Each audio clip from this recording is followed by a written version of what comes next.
Good morning, world. Day 8, no hating. I'm journaling.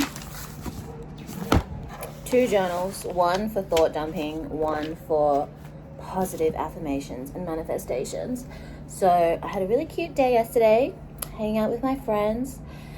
And I mentioned before, I don't even get to see the people that I actually want to hang out with because I was so busy the last few months, or there were so many people that were visiting Shanghai, so many events on, and I don't know, it was just nice to be with people that I feel like we had a mutual level of interest in seeing each other. Dynamic wise, when you feel like the pressure to host people or be a resource to people, there's an added pressure, so it was good to see my friends that I feel like a real authentic connection to. And also there are some things that I've been reflecting on recently or struggling with, and being able to speak to someone that knows me well and has been through something similar and how they navigated it, I think is really helpful too, so not in a complaining, being a hater way, but in a I actually need support, please provide me with your point of view on what I'm currently working through. So I'm very grateful for that.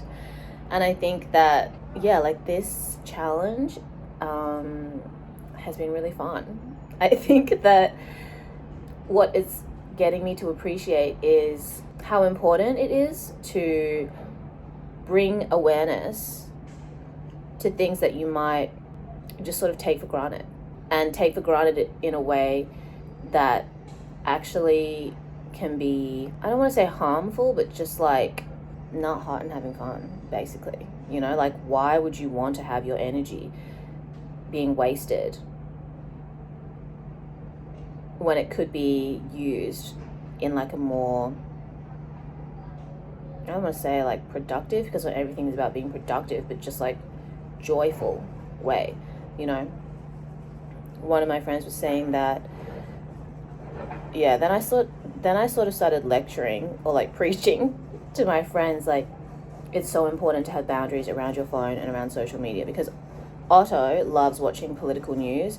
And before I even started doing this challenge, it was so obvious that so much content is just rage bait these days. Okay, it's presented in a way to make you feel like you're being informed or you're learning something, but ultimately it's rage bait because it preys on this deep human desire to be entertained, I guess, and to be stimulated.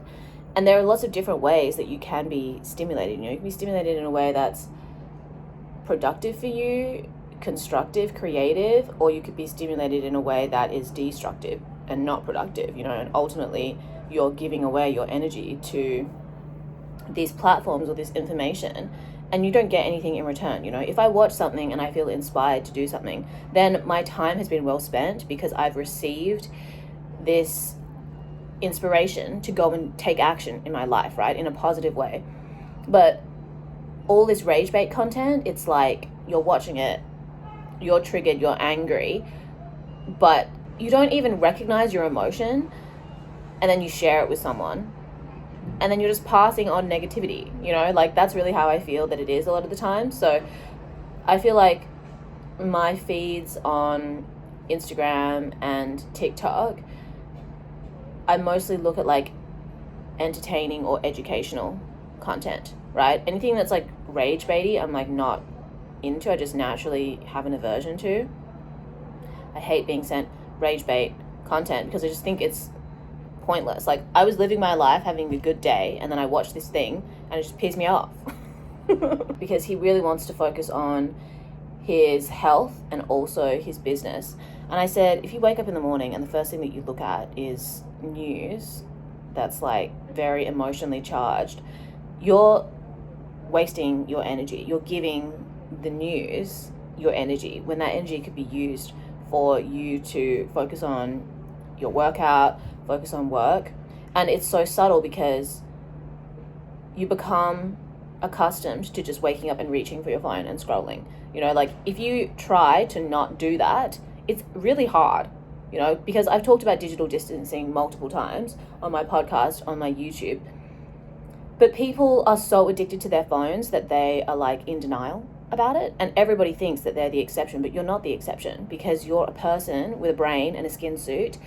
And all of these things are designed to suck the energy out of your eyeballs, you know, like billions of dollars are being spent to figure out how to keep people's attention, to maximize advertising revenue, to maximize consumption. And it's not that you have to throw the baby out with the bathwater and go total monk mode and like delete your phone, delete your social media, but just recognize that what your patterns are, how you're feeling, and also do your best to just have some healthy boundaries. You know, like I'm probably the strictest person that I know, and I think I could be even more strict. I have one day a week where I don't go on social media, Mondays. I don't go on Instagram or TikTok. You know, I might go on Red Note. I still look at my YouTube comments. But I also don't engage with a lot of content, make sure that I'm contributing to the platform. And when I'm contributing, that I'm contributing something that's like going to be entertaining or educational or helpful to people. You know, I think that's really important. You want to have like a positive karmic loop in your life because it affects your relationship with yourself and then other people and your community and life in general as well, you know. So yeah, I have all these little rules for myself. My friend also saying that she was really sick last week, and an ongoing thing that she's been dealing with is just being really tired. Like she is even more outside than I am, really like commits herself to being present with the people that she spends time with, which can require a lot of energy from you, you know.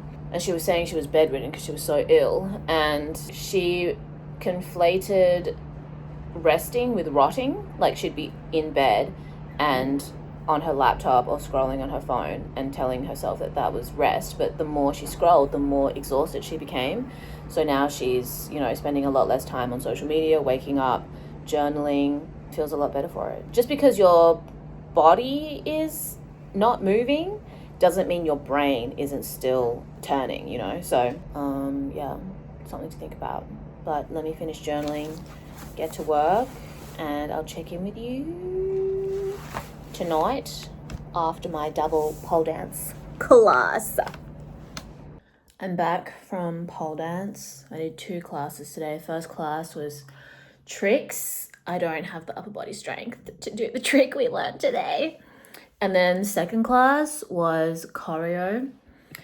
We did FK Twigs striptease, but on 0.9 speed because our teacher thinks that we are rhythmically challenged. And now it's 10 o'clock. I'm going to do some edits to runway music that I'm working on for a live stream. Thoughts on no hating? I think the main thing is becoming aware of conversations that you initiate around being a hater, you know? And I don't think there's anything wrong with like critical discussion and gossiping, like all that's fun, but I'm so easily rage baited. And even though like I don't even really care about what we're talking about, I can so easily just go into a spiral or just get immersed in a conversation that is ultimately not productive and a waste of time. And that's what I want to limit and nip in the bud, you know? So yeah, those are the main thoughts. Let me know how you guys are going. I'm on day 8. I need to update my little chart. Tomorrow I'm going to hopefully finish editing this YouTube video that I'm working on, upload it for this week, go to the vintage market, vintage warehouse with my friends. #vlogging, let's do our best. Stay hot and having fun, everyone. Love you lots.